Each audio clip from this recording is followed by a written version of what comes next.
গরমে করোনা সংক্রমণ বাড়ার আশঙ্কা বিশেষজ্ঞদের, দেশে টিকা তৈরির নির্দেশনা প্রধানমন্ত্রী।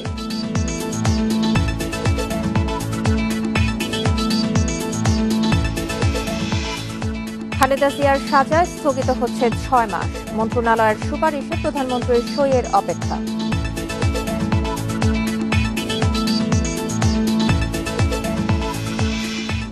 শুধু রাজধানী নয়, আশেপাশের জেলায়ও মশার উপদ্রবে অতিষ্ঠ জনজীবন। ডেঙ্গু, ম্যালেরিয়া সহ নানা রোগে আক্রান্ত মানুষ।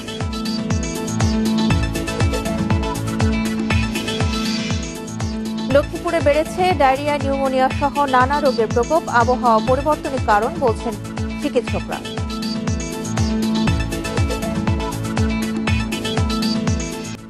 স্বাগত ইন্ডিপেন্ডেন্ট সংবাদে, আপনাদের সাথে আছি সঞ্চারী মজিদ তমা। শুনছিলেন শিরোনাম, যাচ্ছি পুরো খবরে। দেশে আবারও বাড়ছে করোনার সংক্রমণ। ফেব্রুয়ারির তুলনায় মার্চে সংক্রমণের হার প্রায় দ্বিগুণ হয়েছে, বেড়েছে মৃত্যুও। গরমে করোনা সংক্রমণ আরও কিছুটা বাড়ার আশঙ্কা বিশেষজ্ঞদের। ঢাকা মেডিকেলে বাড়ছে করোনা রোগী। ফেব্রুয়ারিতে এখানে 300-র কম রোগী ভর্তি থাকলেও এখন তা প্রায় 500। অন্য হাসপাতালেও বাড়ছে রোগীর চাপ। কিছুদিন আগে আমরা আইসিইউ বেড, করোনার আইসিইউ বেড খালি ছিল, কিন্তু কালকে কিন্তু আমরা করোনা আইসিইউ বেডে কিন্তু কিছুটা এখন আবার হিমশিম খাচ্ছি। আমাদের কাছে চাচ্ছে, আমরা হয়তো চেষ্টা করছি দিতে। এছাড়া আমাদের কেবিনগুলো, অন্যান্য শয্যা, যদিও এখনো অনেক শয্যা খালি, কিন্তু আমি বলবো যে প্রতিনিয়ত কিন্তু আমার কাছে চাহিদা আসছে। ফেব্রুয়ারিতে করোনা শনাক্তের গড় ছিল 3 থেকে 400, মার্চে তা 500 ছাড়িয়েছে। সোমবার করোনা শনাক্ত হয় 845 জনের, যা 54 দিনের মধ্যে সর্বোচ্চ।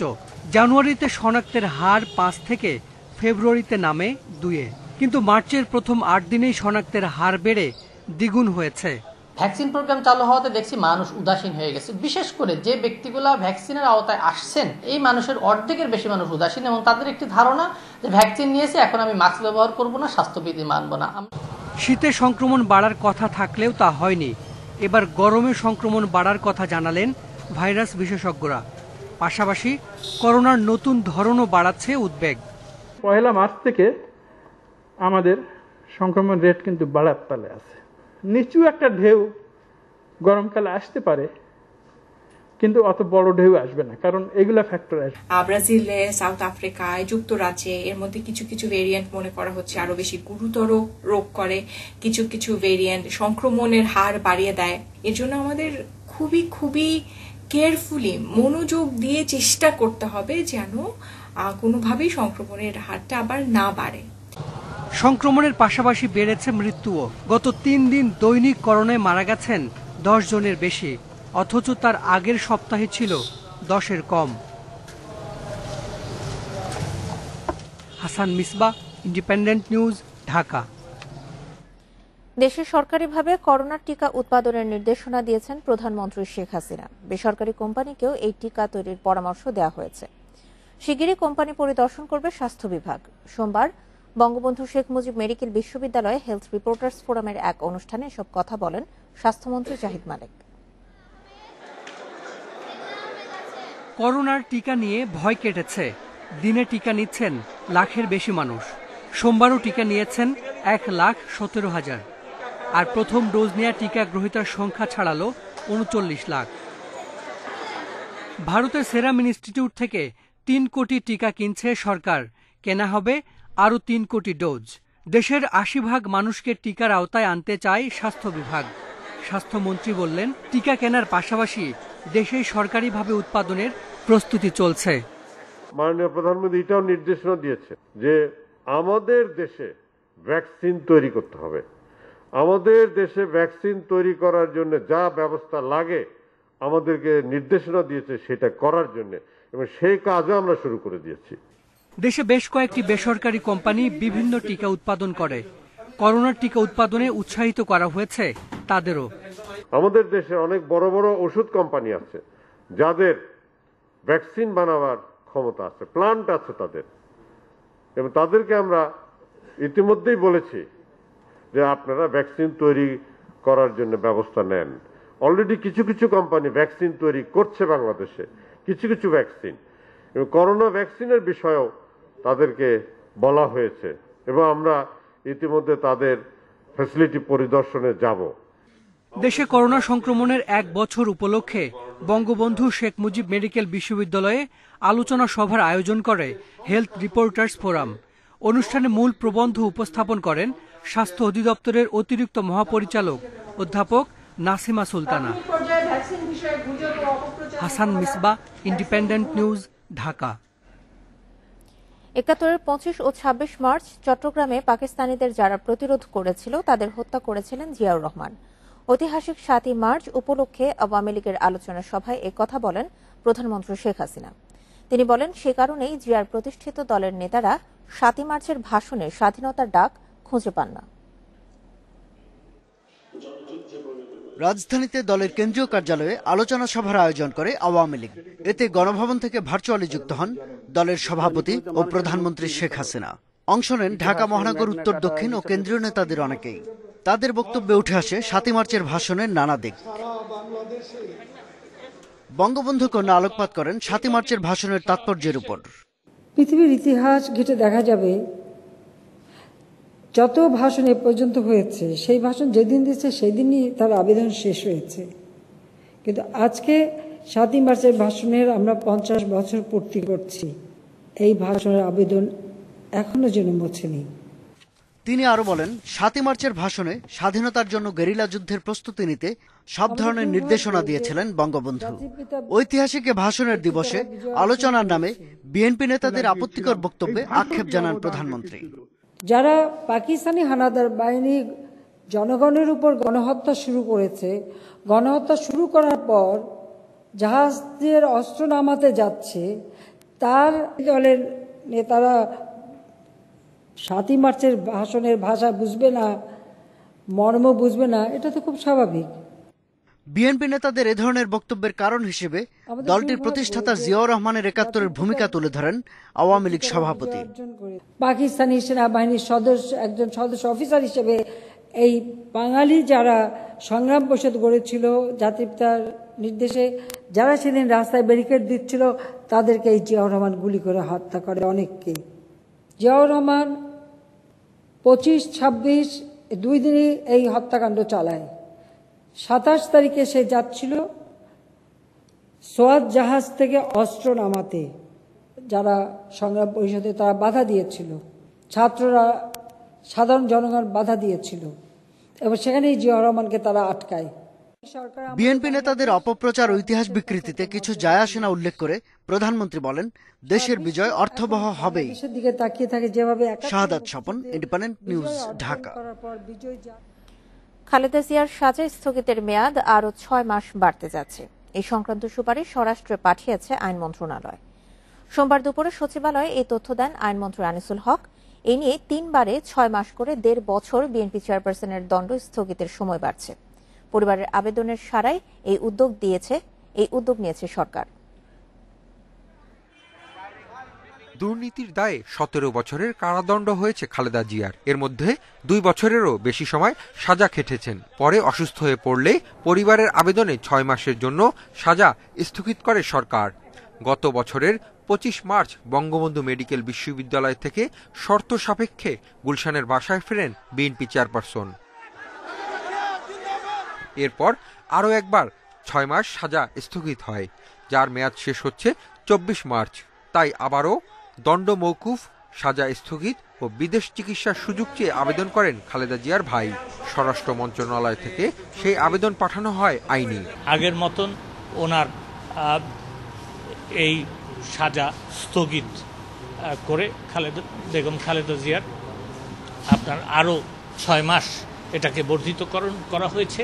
শর্ত, আগের যেই শর্তগুলি দুটো ছিল, সেই শর্তগুলি একটা হচ্ছে যে তিনি দেশের বাইরে যেতে পারবেন না এবং এই নিজের বাসায় থেকে চিকিৎসা গ্রহণ করবেন। এক প্রশ্নের জবাবে আইনমন্ত্রী জানান, দেশের ভিতরে খালেদা জিয়া যদি বিশেষায়িত চিকিৎসা নেন তাতে সরকারের কোনো আপত্তি নেই। যে বিশেষায়িত চিকিৎসার ব্যাপারে তিনি যদি দেশের ভিতরে পদক্ষেপ নেন তাতে সরকারের কোনো আপত্তি নাই। না, হাসপাতাল কোনো নির্দিষ্ট করে দেওয়া হয় নাই, সেটা তিনি বুঝবেন। বিশেষ স্পেশালিস্ট কাকে রাখবেন সেটাও তার সেই স্বাধীনতা তার আছে। আইন মন্ত্রণালয়ের সুপারিশ প্রধানমন্ত্রীর কাছে পাঠিয়েছে স্বরাষ্ট্র মন্ত্রণালয়। সেখান থেকে স্বাক্ষর হয়ে এলেই তৃতীয় দফায় কার্যকর হবে খালেদা জিয়ার সাজা স্থগিত। Hasib Mahmud Shah, independent News, Dhaka.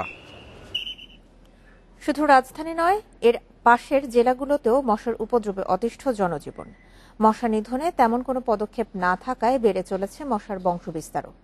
এতে ডেঙ্গু, ম্যালেরিয়া সহ মশাবাহিত বিভিন্ন রোগে আক্রান্ত হয়ে হাসপাতালে ভর্তি হতে হচ্ছে তাদের। সাভারে পয় নিষ্কাশন ড্রেন নর্দমাগুলো পরিণত হয়েছে মশার উর্বর ক্ষেত্রে। মশার বিস্তার বেড়ে যাওয়ায় জনজীবন হয়ে উঠেছে অতিষ্ঠ। কয়েলও মিলছে না প্রতিকার। দিনের বেলাতে মশারি টানিয়ে মশা থেকে রক্ষার চেষ্টা করছেন অনেকে। মশার জ্বালায় তো বাসায় থাকাই যায় না, এমনকি রাস্তাঘাটেও মশার জ্বালায় কোথাও দাঁড়ানো যায় না। বাধ্য হয়ে মশারি টানায়া প্লাস আপনার কয়েল ধরায়া আমরা পড়াশোনা করাইতেছি। পৌর কর্তৃপক্ষের দাবি, মশা নিধনে ওষুধ ছিটানো হচ্ছে, পাশাপাশি নিজেদের বাসাবাড়ি ও আশপাশকে পরিষ্কার রাখার অনুরোধ জানিয়েছেন তিনি। 5টা ফগার মেশিন প্রতিদিন আমার 9টা ওয়ার্ডের বিভিন্ন জায়গায় আমরা মশার ওষুধ ছিটানোর ব্যবস্থা ইনশাল্লাহ আমরা করেছি। দিনে কিংবা রাতে মশার উপদ্রবে টিকে থাকা দায় হয়েছে নারায়ণগঞ্জবাসীর। নগরের 27টি ওয়ার্ডে ওষুধ ছিটানো সহ বিভিন্ন কর্মসূচি চললেও কোনো কিছুই কাজে আসছে না অভিযোগ স্থানীয়দের। মাঝে মাঝে সিটি কর্পোরেশন থেকে ওষুধ দেওয়া হয়, কিন্তু কেন জানি ওখানে মশা কমছে না। গাজীপুরের রাস্তার পাশে জমে থাকা পানি আর শহরের যেখানে সেখানে ফেলা ময়লাতে মশার বংশবিস্তারের ক্ষেত্র বেড়ে গেছে। তবে মশা নিধনে সিটি কর্পোরেশনের উদাসীনতায় ক্ষুব্ধ নগরবাসী। এই মশার উপদ্রবে আমরা অতিষ্ঠ হয়ে গেছি।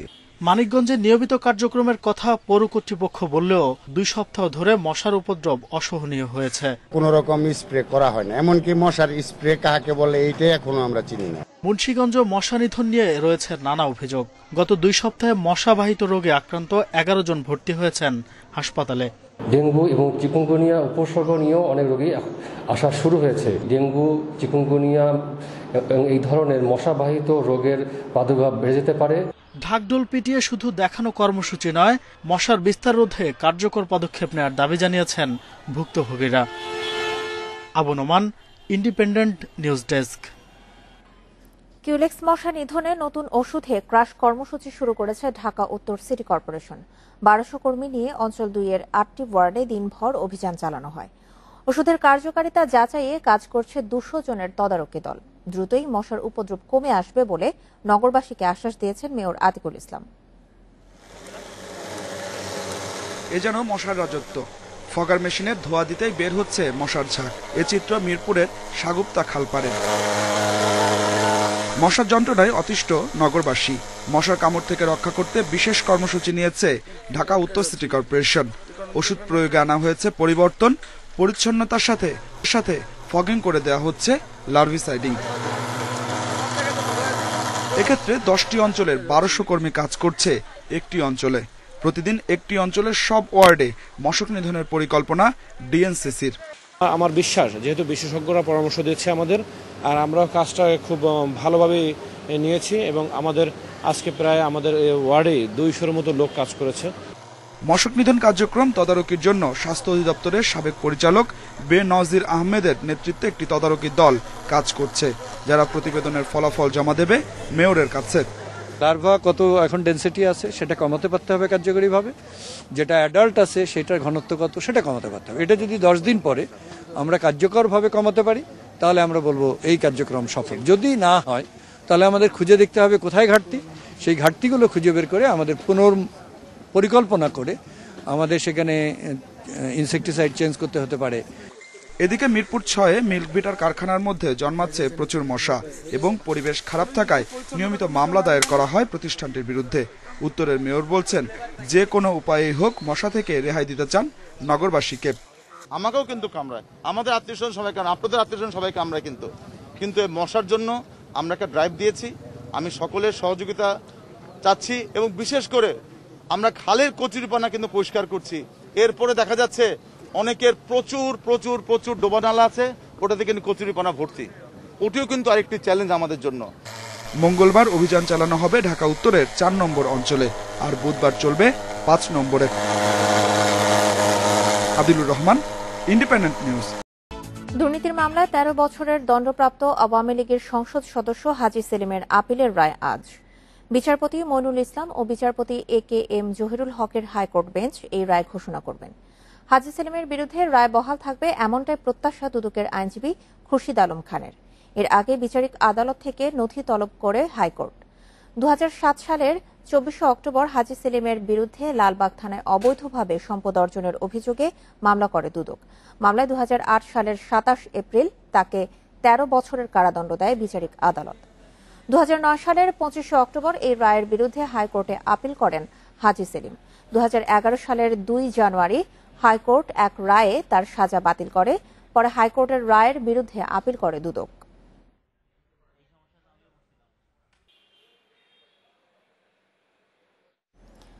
গ্রামীণ ও রবির হাড্ডাহাড্ডি লড়াইয়ের মধ্য দিয়ে শেষ হল বিটিআরসির তরঙ্গ নিলাম। এতে $2.70 লাখ 1 মেগাহার্জ তরঙ্গ কিনতে গ্রামীণকে গুনতে হয়েছে $4.67 লাখ বেশি। সোমবার সকালে রাজধানীর একটি হোটেলে নিলামে 4 অপারেটর অংশ নিলেও তরঙ্গ নিয়েছে গ্রামীণ, রবি ও বাংলালিংক। 15 বছরের জন্য 2টি ব্যান্ডের তরঙ্গ নিলাম করেছে বিটিআরসি। গ্রাহক অনুপাতে পর্যাপ্ত তরঙ্গ না থাকায় সন্তোষজনক সেবা দিতে পারছে না মোবাইল অপারেটররা। গ্রামীণ ফোনের গ্রাহক 7.81 লাখ, রবির 5 কোটির বেশি, বাংলালিংকের 3.5 কোটি এবং টেলিটকের 54 লাখ। বিপরীতে গ্রামীণ ফোনের 37, রবির 36-এর বেশি, বাংলালিংকের 30.5 এবং টেলিটকে রয়েছে 25.2 মেগাহার্জ তরঙ্গ।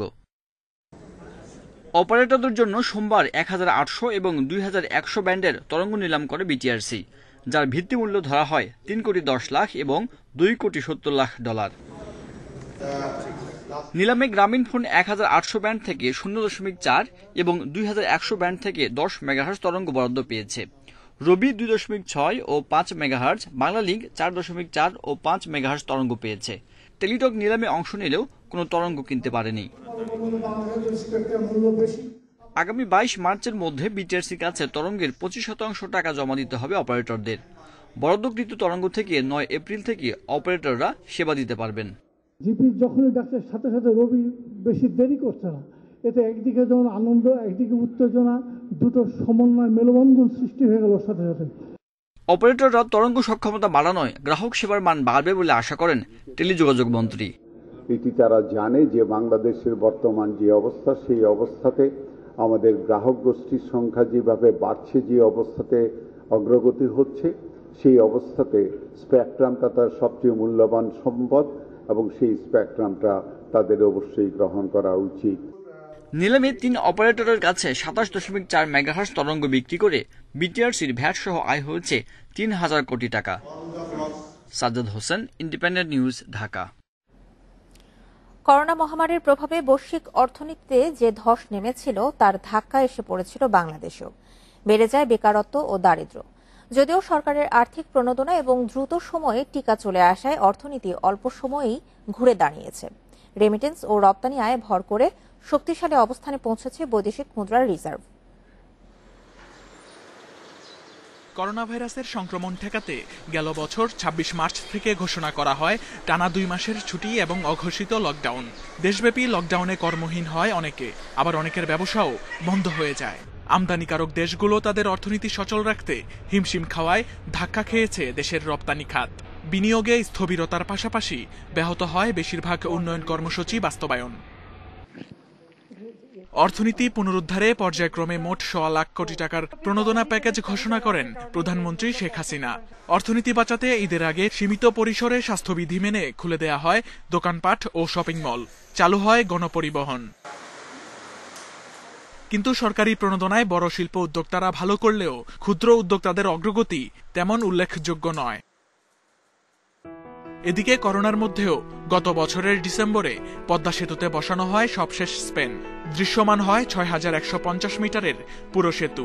সম্প্রতি উত্তরা থেকে আগারগাঁও পর্যন্ত যুক্ত হয় মেট্রো রেল। এতে দৃশ্যমান হয় প্রায় 12 কিলোমিটার ভায়াডাক্ট। অর্থনীতি সচল রাখার যুদ্ধে বড় ভূমিকা রাখে কৃষিখাত ও প্রবাসী আয়। উৎপাদন কাজ অব্যাহত রেখে খাদ্যশস্যের যোগান দিয়েছেন কৃষকরা। দেশে রেকর্ড পরিমাণ রেমিটেন্স পাঠিয়েছেন অভিবাসী শ্রমিক। বৈদেশিক মুদ্রার রিজার্ভে হয় একের পর এক রেকর্ড। বিশ্বের অনেক দেশের জিডিপি প্রবৃদ্ধি যেখানে সংকুচিত হয়েছে, সেখানে দেশের ইতিবাচক জিডিপি প্রবৃদ্ধির খবর দিয়েছে আন্তর্জাতিক বিভিন্ন সংস্থা। এখন ধীরে ধীরে দূর হচ্ছে অনিশ্চয়তার মেঘ। এর প্রতিফলন দেখা যাচ্ছে সামষ্টিক অর্থনীতির বিভিন্ন সূচকে। করোনা মোকাবিলায় দেশে এবছরের শুরুতে আসে টিকার প্রথম চালান। সম্প্রতি স্বল্পোন্নত দেশের তালিকা থেকে উন্নয়নশীল দেশে উত্তরণে জাতিসংঘের চূড়ান্ত সুপারিশ পায় বাংলাদেশ। যুক্তরাষ্ট্রভিত্তিক সংবাদ মাধ্যম ওয়াল স্ট্রিট জানায়, দক্ষিণ এশিয়ার অর্থনৈতিক শক্তিতে পরিণত হচ্ছে বাংলাদেশ। Shamim Ahmed, Independent News, Dhaka. আবহাওয়া পরিবর্তনের সাথে সাথে লক্ষ্মীপুরে বেড়েছে বিভিন্ন রোগের প্রকোপ। গত এক সপ্তাহে হাসপাতালের শুধু শিশু ওয়ার্ডে চিকিৎসা নিয়েছে 7 শতাধিক শিশু। এই অবস্থায় পর্যাপ্ত বেড না থাকায় হিমশিম অবস্থা হাসপাতাল কর্তৃপক্ষের। তবে চিকিৎসকরা বলছেন, আবহাওয়া পরিবর্তনের কারণে ডায়রিয়া ও নিউমোনিয়ার প্রকোপ বেড়েই চলছে। একই বেডে একাধিক শিশুর চিকিৎসা দেওয়ার এই চিত্র লক্ষ্মীপুর জেলা সদর হাসপাতালের। 100 শয্যার এই হাসপাতালে বর্তমানে চিকিৎসা নিচ্ছেন 4 শতাধিক রোগী। শুধু আধুনিক সদর হাসপাতাল নয়, একই অবস্থা বিভিন্ন উপজেলা স্বাস্থ্য কমপ্লেক্সের। আবহাওয়া পরিবর্তনের সাথে সাথে লক্ষ্মীপুরে পাল্লা দিয়ে বাড়ছে নিউমোনিয়া, ডায়রিয়া সহ বিভিন্ন রোগের প্রকোপ। জেলা সদর হাসপাতালে শিশু ওয়ার্ডে বেডের সংখ্যা মাত্র 15টি, কিন্তু সেখানে প্রতিদিন চিকিৎসা নিচ্ছেন 100 শিশু। এ অবস্থায় পর্যাপ্ত বেড না থাকা, সেই সাথে জনবল সংকটে চিকিৎসার সেবা দিতে হিমশিম খাচ্ছে হাসপাতাল কর্তৃপক্ষ। আমি তো বাইরে বলছি যে আমি রিলিজে আপনার থানার চেষ্টা করে আমি এই হাসপাতালে আমি থাকবো না, মানে আমাকে ঢাকায় লেগে রিলিজ করে দিচ্ছি। অনেক পেশেন্টের কারণে গাদাগাদি হয়ে আছে, আরো অসুস্থ হয়ে যাচ্ছে। জনবল অনেক সংকট, ঠিক আছে, এইটার ভিতরেও আমরা চেষ্টা করতেছি যথেষ্ট রোগীদেরকে সেবা দেওয়ার জন্য। রোগীদের ভোগান্তির কথা স্বীকার করে দ্রুতই শিশু ওয়ার্ডে বেডের সংখ্যা বাড়ানো সহ সমস্যার সমাধান করা হবে বলে জানান হাসপাতাল কর্তৃপক্ষ। বিশেষ করে কাশি, সর্দি, জ্বর এই মৌসুমে একটু বেড়ে যায় বাচ্চাদের, ব্রঙ্কিওলাইটিস এবং নিউমোনিয়ার পেশেন্টও আছে। তো আমরা আমাদের সাধ্যের মধ্যে সর্বোচ্চ করার চেষ্টা করতেছি। আর আমরা আমাদেরকেও বলবো, এখন এই যে এই সময়টাতে শীত কমে আসছে, গরম বেড়ে যাচ্ছে, গরমে ঠান্ডা বাচ্চাদের দেখা যাচ্ছে যে এই যে সিজনের চেঞ্জ, এই সময় এই রোগগুলো বেড়ে যায়। মাত্র 15টা বেডের এগেনস্টে 97 জন বাচ্চা, এক বেডে 4-5 জন করে বাচ্চা নিয়ে মারা বসে আছে, ফ্লোরিং করছে। আমাদের আসলে জায়গার তুলনায় রোগীর সংখ্যা বেশি এবং এই চাপটাও সবসময় বেশি থাকে।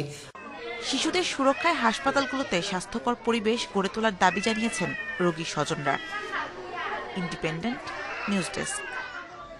গঞ্জের ফতুলায় একটি 6তলা বাড়ির 6ষ্ঠ তলায় গ্যাসের লিকেজ থেকে আগুন লেগে শিশুসহ একই পরিবারের 5 জন দগ্ধ হয়েছেন।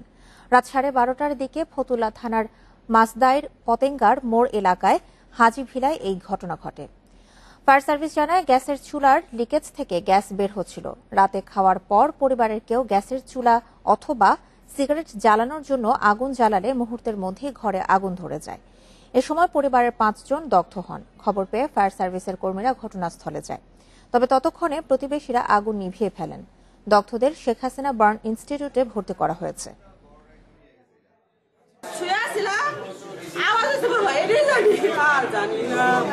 বাবা কি হয়েছে জানি না,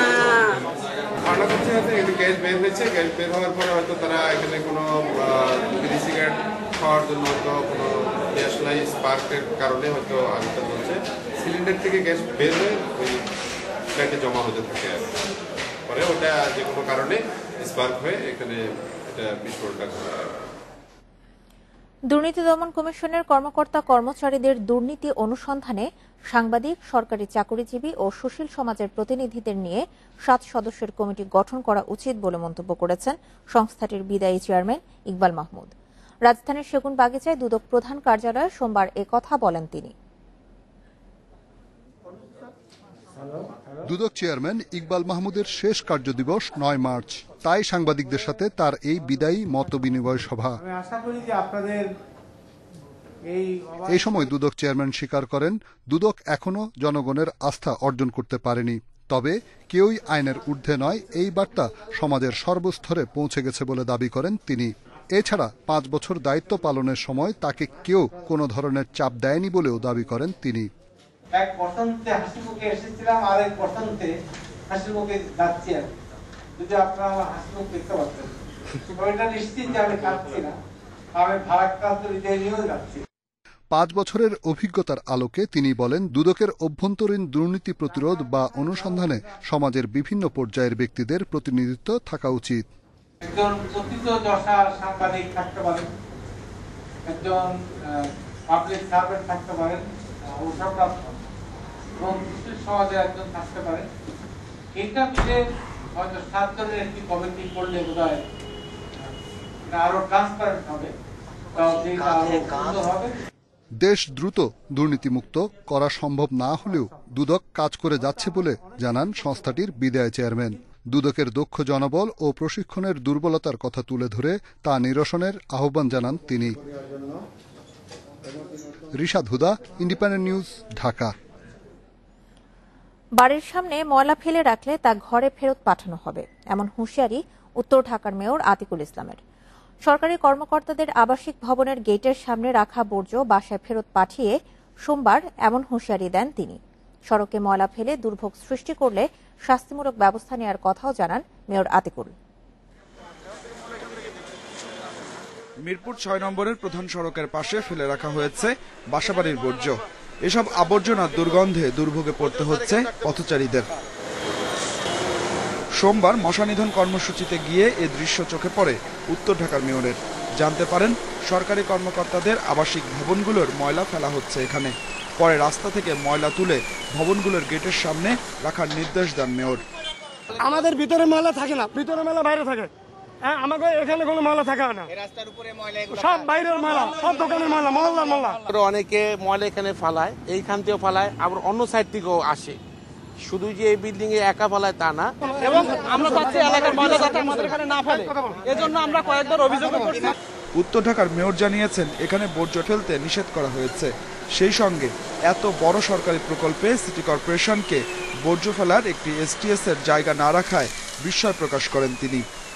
এই ময়লাটা দেখে আমি বলেছি তাদের গেটের সামনে ফেলে দেওয়ার জন্য, কারণ আমাদের সরকারি কর্মকর্তারা যারা থাকেন, যারা ডিজাইন করেন, বিশেষ করে সরকার ভবনগুলোতে পিডব্লিউডি বা যারাই করেন, ওদের তো উচিত ছিল যে এখানে একটা জায়গা রাখা।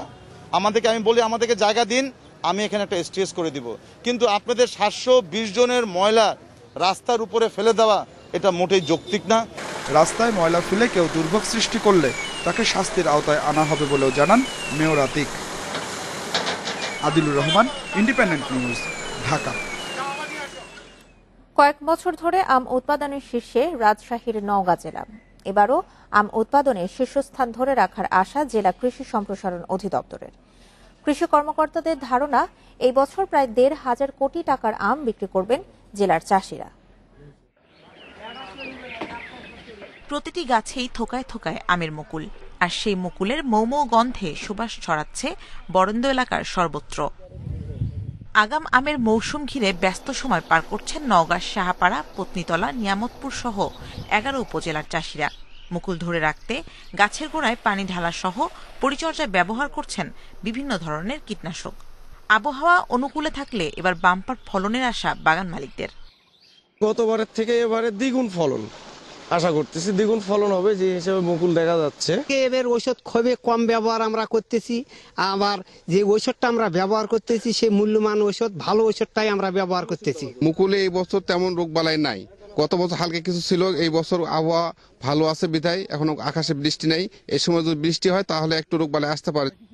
জেলা কৃষি সম্প্রসারণ অধিদপ্তর বলছে, আমের মুকুল আসার শুরু থেকে শেষ পর্যন্ত সব ধরনের পরিচর্যার পরামর্শ দিচ্ছেন মাঠকর্মীরা। কৃষকদের আমের মুকুলের পরিচর্যা এবং এই সময় আম গাছে করণীয় বিষয়ে পরামর্শ দিচ্ছেন। এতে আশা করি আমের ফলন ভালো হবে এবং কৃষকগণ বেশ উপকৃত হবেন আর কি। জেলা কৃষি সম্প্রসারণ অধিদপ্তরের তথ্য মতে এই জেলায় গত বছর আমের চাষ করা হয় 24,775 হেক্টর জমিতে। এবার তা বেড়ে 25,850 হেক্টরে দাঁড়িয়েছে।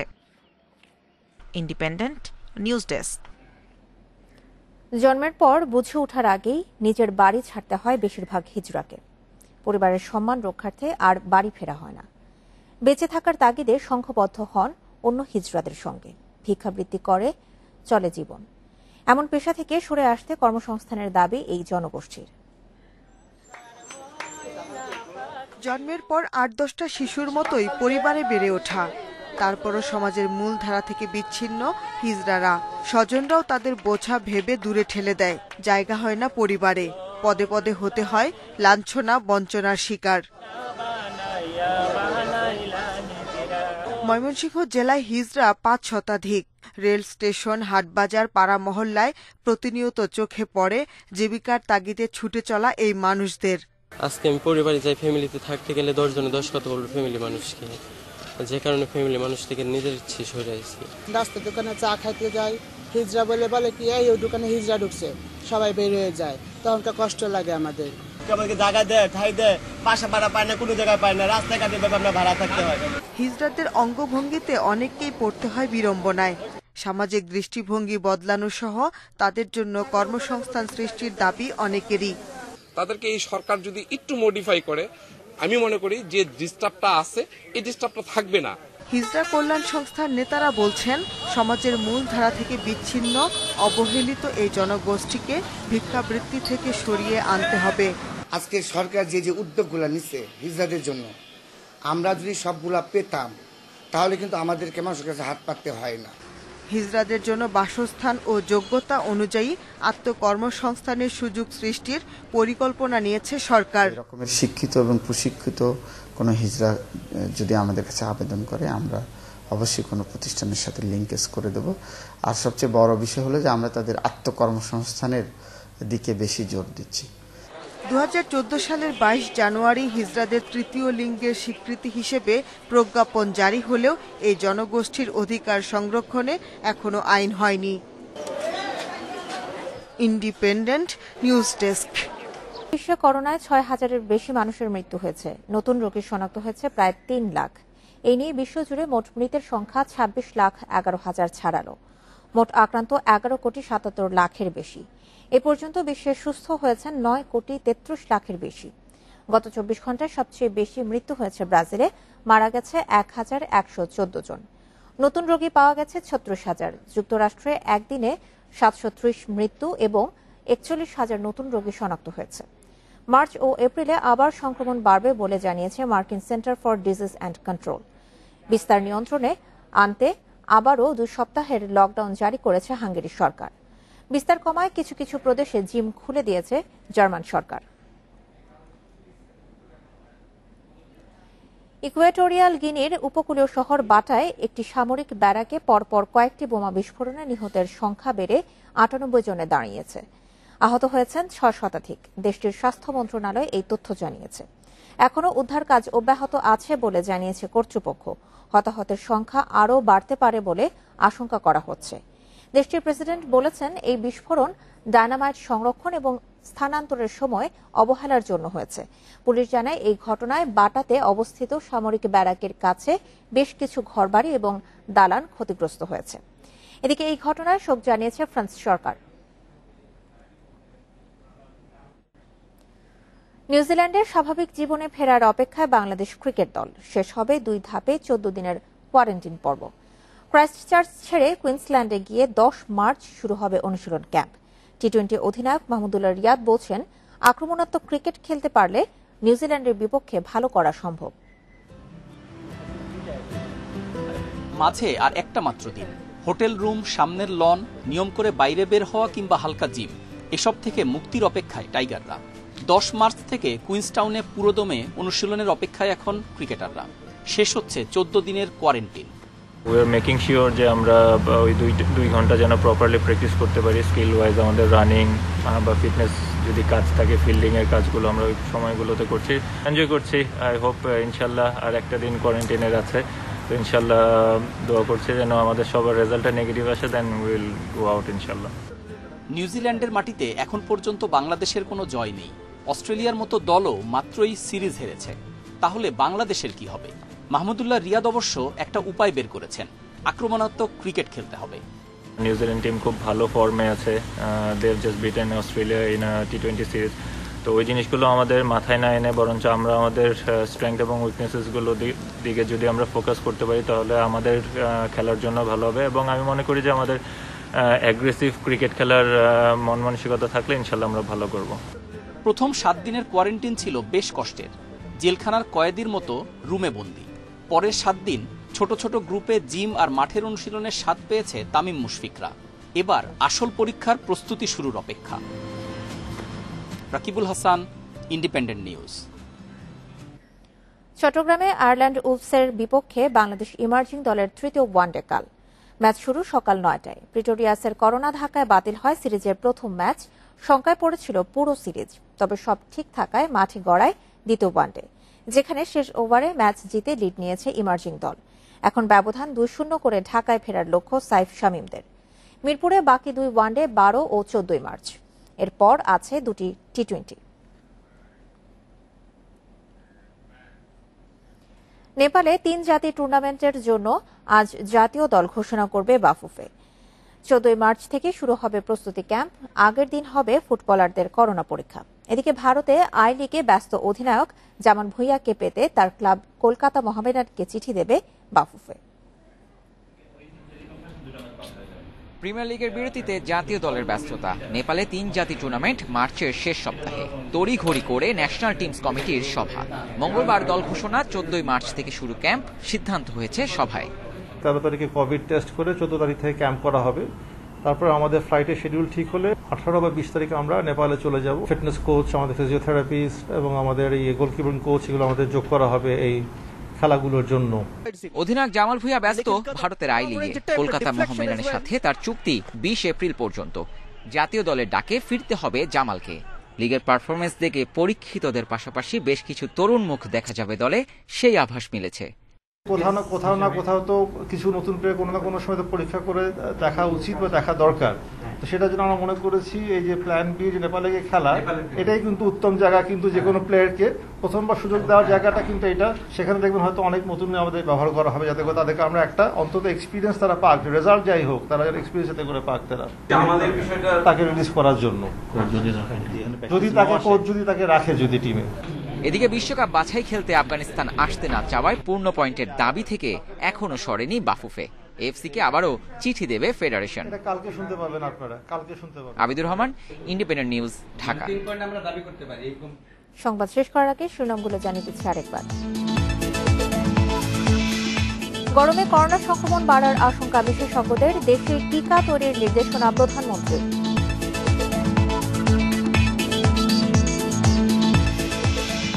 খালেদা জিয়ার সাজায় স্থগিত হচ্ছে 6 মাস। মন্ত্রণালয়ের সুপারিশে প্রধানমন্ত্রীর সইয়ের অপেক্ষা।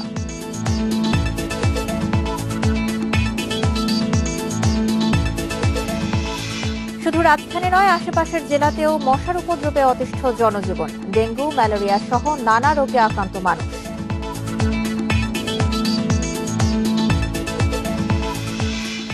লক্ষ্মীপুরে বেড়েছে ডায়রিয়া, নিউমোনিয়া সহ নানা রোগের প্রকোপ। আবহাওয়া পরিবর্তনই কারণ বলছেন চিকিৎসকেরা।